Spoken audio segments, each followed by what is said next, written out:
Ang pagod na si Becky Gang ay mahinahong pumarme sa maluwag na tirahan ng mapagpatuloy na pamilya ng JN. Bilang tanda ng malalim na pasasalamat, binigyan ng mga mapagkalingang host ang mahalagang panauhin ng marangyang tuluyan at maingat na inihanda ang isang pampagaling na paliguan gamit ang mga bulaklak upang maibalik ang kanyang lakas. Habang nalulunod sa mabibigat na pag-iisip tungkol sa kung paano nilalaso ng malulupit na mga ngaso ng tigre ang tahimik na buhay ng walang kalaban-laban na mga residente, matindi niyang naramdaman ang pagkapagod na naipon sa buong araw. Ang mga kahangahangang pampagaling na inihanda ng maalalahanang si Jin Liang, na tila ginawa sa mahika, ang siyang tumulong upang muling makabangon ng may kumpiyansa ang napagod na binata.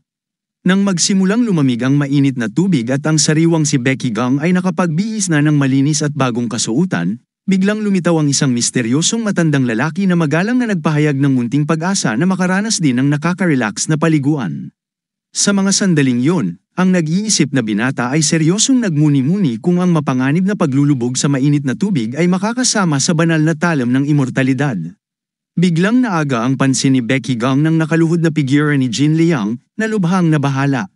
Sa kanyang magalang na tanong tungkol sa kakaibang dahilan ng pagkagising ng napakaaga, naglahad ang natatarantang dalaga tungkol sa nakakabahalang atmosfera sa natatakot na nayon, kung saan ilang malulungkot na tao na ang naging biktima ng misteryosong mga pangalmat ng isang mabangis na tigre. Gayunpaman, may isang bagay na higit na nakakaalarma ang gumugulo sa kanyang damdamin bilang isang babae. Agad na inisip ni Becky Gang na ang matalinong dalaga ay gumagamit ng isang uri ng espesyal na mahiwagang pagguhit upang maunawaan ang madilim na nakaraan ng sinaunang nayon.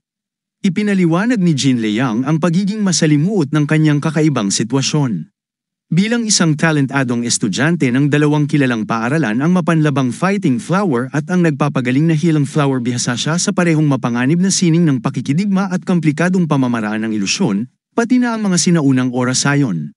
Lalo siyang naakit sa trahedya ng isang pamilyang iginagalang na ang mga inosenteng anak ay misteryosong namatay isa-isa.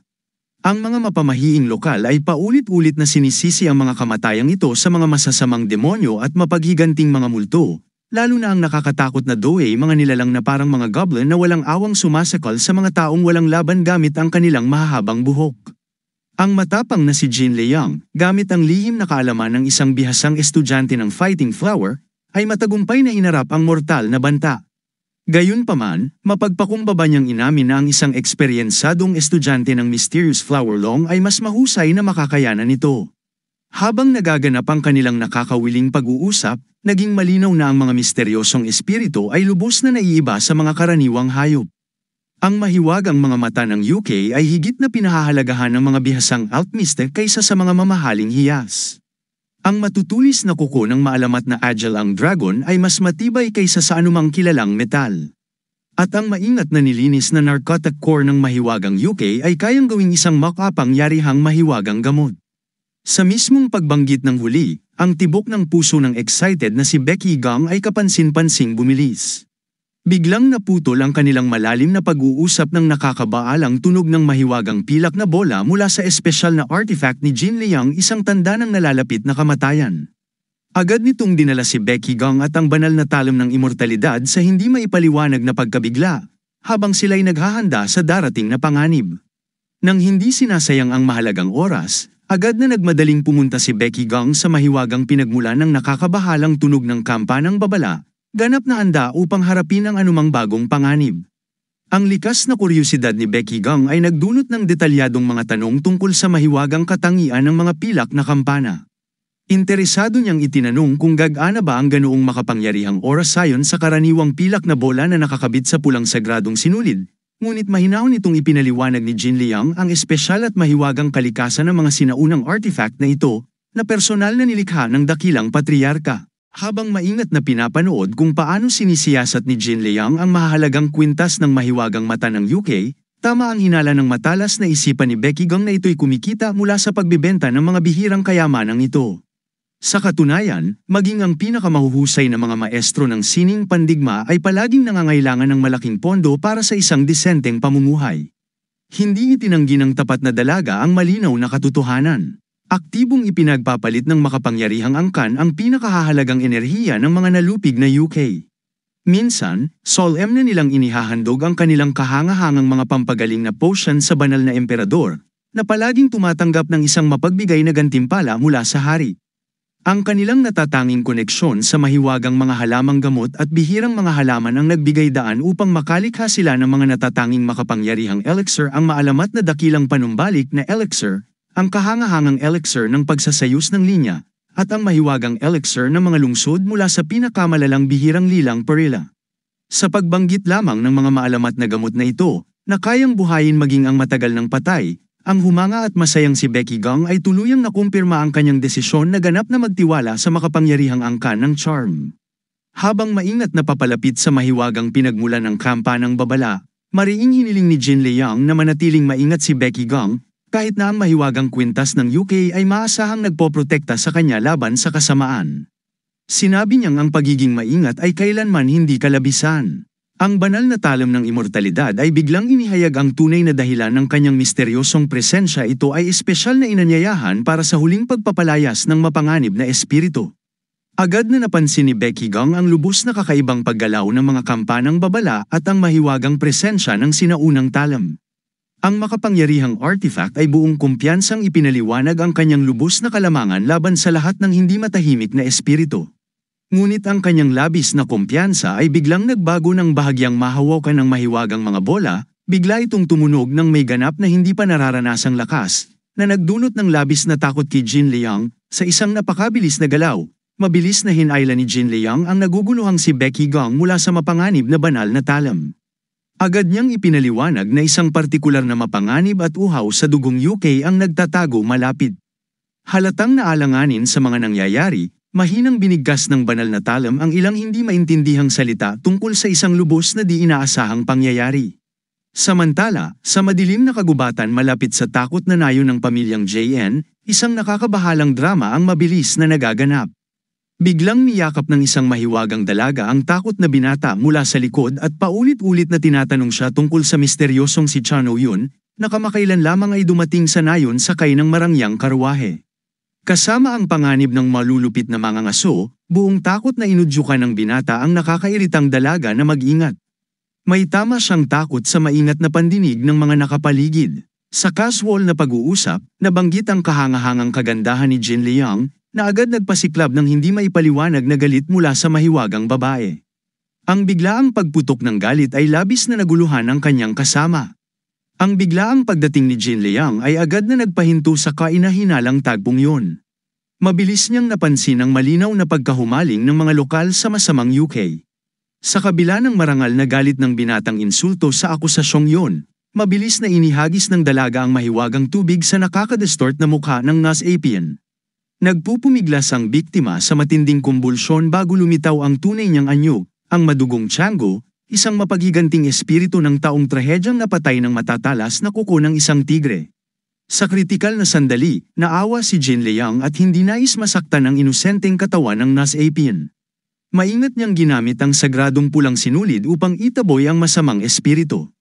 Ngunit bigla ang tinangkang agawin ng masamang nilalang ang katawan ng binatang nasa malapit. Gayunpaman, mabilis na kumilos si Pak Yigang, hinugot ang kislap ng kanyang espada, at agad na naghanda sa mapanganib na laban sa kalaban mula sa ibang mundo. Natulala si Jin Liang sa paghanga habang sinaksihan niya kung paano ganap na winasak ni Pak Yigang ang mabangis na UK gamit ang isang tumpak na hampas. Sa kanyang mga tanong tungkol sa misteryosong kagamitan, mahinahon lamang siyang ngumiti at itinanggi ang kanyang husay. Ipinunto ng dalaga na ang karaniwang tao ay hindi kayang palayasin ang UK, kaya't nabaling ang kanyang hinala sa kwintas ni Pak Yigang. Natuklasan nila ang isang kakaibang kumpol ng enerhiya mula sa UK sa lupa. Habang inaamoy yun ni Pak Yigang, nagbabala si Jin Liang laban sa posibleng panganib nito. Pinalakas niya ang loob ng dalaga, siniguradong wala siyang balak tikman ang bagay na yun. Bilang pasasalamat sa tagumpay laban sa UK, nangako si Jin Liang na lilinisin ang enerhiya at ibabalik ito kay Pak Yigang. Ang ingay ng kanilang laban ay agad na nakaakit ng atensyon ng mga residente. Isa sa mga mangangaso ng tigre ang magalang na nagpakilala kay Pak Yigang bilang isang marangal na Panginoon at taus-pusong nagpasalamat sa pagliligtas sa kanyang tapat na katulong. Ibinahagi rin ng mangangaso ang mahalagang impormasyon tungkol sa malayong rehiyon ng Shenyang, kung saan patungo si Pak Yigang. Binalaan niya ang grupo tungkol sa maraming mababangis na tigre sa ilalim ng isang makapangyarihang pinuno. Kinabukasan, ipinagpatuloy ng matatapang na manlalakbay ang kanilang mapanganib na paglalakbay sakay ng isang matibay na karwahe. Habang naghahanda si Pak Yigang na inumin ang huling dosis ng gamot, nabahala siya sa posibilidad na makaakit iyon ng mga gutom na tigre dahil sa kakaibang amoy nito. Ang maalaga at kalmadong si Jin Liang ay sinigurado ang nag-aalalang binata, binanggit ang maasahang proteksyon ng wax seal. Sa parehong sandaling yun, bigla niyang narinig ang nagbabadyang dagendong ng isang mabilis na paparating na mapanganib na mandaragit. Mabilis na binalaan ng mapagmatsyag na si Jin Liang ang binata tungkol sa paparating na panganib. Ang takot na mga kabayo ay nagwala sa harap ng di nakikitang banta. Ang unang mabangis na tigre ay mabilis na umatake sa kaliwang bahagi ng karwahe ngunit agad itong napabagsak ng masigasig na si Jin Liang mula sa bubong ng gumagalaw na karwahe. Ang pangalawang tigre, na kasindak-sindak din, ay napabagsak sa pinagsamang tumpak na pag-atake ng matapang na mga tagapagtanggol, sina Pak Yigang, Jin Liang, at ang kanilang tapat na katulong, gamit ang matutulis na espada mula sa loob ng karwahe. Sa paghanga, pinuri ni Pak Yigang ang kahanga-hangang kakayahan ng kanyang mga kasama. Ngunit mapagpakumbabang ipinaliwanag ni Jin Liang na ang ganitong gawa ay posible para sa sinumang mandirigma na sumasailalim sa mesensinang pagsasanay. Gayunpaman, nalaman ng mga naglalakbay na ang mga napatay nilang tigre ay mga batang mandaragit lamang. Ang natakot na binata ay nagmungkahi ng agarang pagpapatuloy sa kanilang mapanganib na paglalakbay, upang maiwasang makatagpo ang isang tunay na malaki at bihasang tigre. Samantala, sa loob ng pinalakas na tirahan ng mga mangangaso ng tigre, isang seryosong alitan ang biglang sumiklab. Ang mga nababahalang kasama ay hayagang sinisi si Kang Yongho para sa walang pahintulot na pagtanggap sa isang mapanganib na misyon na may kinalaman sa maalamat na dakilang tigre. Kahit na ang marangal na anak ng makapangyarihang Big-clan ay heroikong nagligtas ng isa sa kanilang mga tao, nanatili siyang walang malasakit sa malagim na pagkamatay ng isa pang bihasang mangangaso. Sa kabila ng makatwirang payo na iwanan ng misyon, matigas na tinanggihan ni Kang Yongho ang ideya at matapang na idineklara ang kanyang kahandaang harapin ang anumang banta. Ang tensyonadong usapan ay biglang naputol nang dumating ang isang tagapagbalita, dala ang balita ng mga bagong mabangis na tigre na tumutugi sa marangal na Big-clan. Agad na iniutos ni Kang Yongho ang isang marcha, na may masiding handgerang makita ng personal ang maalamat na pinuno ng tigre. Naiwan ang mga nalilito niyang tauhan, nagtataka sa kanyang pagtanggi na ipaghiganti ang yumaong kasama. Samantala, ang mga bihasang mangangaso sa bundok ay maingat na nakikinig sa mga malalayong tunog ng labanan, alam na maaaring sinalakay ng mga gutom na tigre ang karwahe ng marangal na Pak-clan. Ang ilang duwag na mangangaso ay nagmungkahi ng hintayang matapos ang laban upang tahimik na makuha ang mahalagang mga bangkay ng tigre nang hindi sinusugal ang kanilang buhay. Ngunit ang tahimik na gabay ay biglaang dinala ang grupo sa lihim na tirahan ng maalamat na dakilang tigre. Nang magduda ang isa sa mga mangangaso sa kanyang kakaibang mga salita, napanatili ang tensyon at paghihintay sa sagot ng kanilang pinuno. Ang mahiwagang binata, mahigpit na pinaalalahanan si Kang Yongho tungkol sa kanyang mahigpit na utos, biglang umatake sa pinakamalapit na mangangaso. Sa kidlat na bilis, brutal niyang tinusok ang walang proteksyon at siya ng biktima gamit ang isang supernatural na malakas na kamay. Sa matinding takot, napagtanto ni Kang Yongho na ang kaharap niya ay isang mapanlinlang na UK.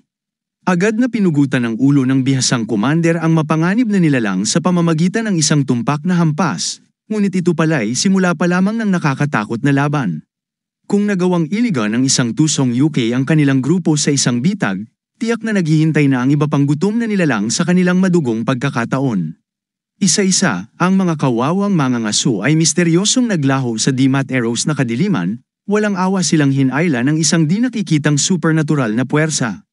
Nang tatlo na lamang ang natira, naging malinaw na sila'y nahulog sa isang maingat na inihandang patibong. Sila'y napalibutan ng napakaraming mabangis na tigre, at kahit ang kanilang matitibay na lambat ay walang silbi laban sa mga dambuhalang hayop. Ang biglaang paglabas ng isang napakalaking puting tigre ay naging hudyat ng kanilang malupit na kapahamakan. Samantala, matapos ang tagumpay laban sa karaniwang mga tigre, abala si Nung Jun sa paglilinis ng mga madugong kagamitan bilang paghahanda sa kanilang paglalakbay. Ngunit ang tahimik na paligid ay biglang binasag ng isang nakakapangilabot na dagendong. Agad na napaligiran ng matatapang na tagapagtanggol ang nalilitong binata. Mula sa madilim na gubat, lumitaw ang isang dambuhalang tigre na tangen ang dagwang ulo ng kawawang si Kang Yongho. Sa hindi maipaliwanag na takot ng lahat, ang ulo nito ay tila humihingi ng tulong. Agad na napansin ni Jin Liang ang tunay na demonyong kalikasan ng tigre, isang maalamat na dalawang ulong UK na maraming ulit na mas malakas kaysa sa karaniwang espiritu. Sa kabila ng panganib, ang martial sacred blade ay nagalak sa posibilidad ng pagkuha ng dalisay na enerhiya mula sa makapangyarihang kalaban. Organisado agad ni Nung Jun ang isang komplikadong atake mula sa gilid laban sa halimaw.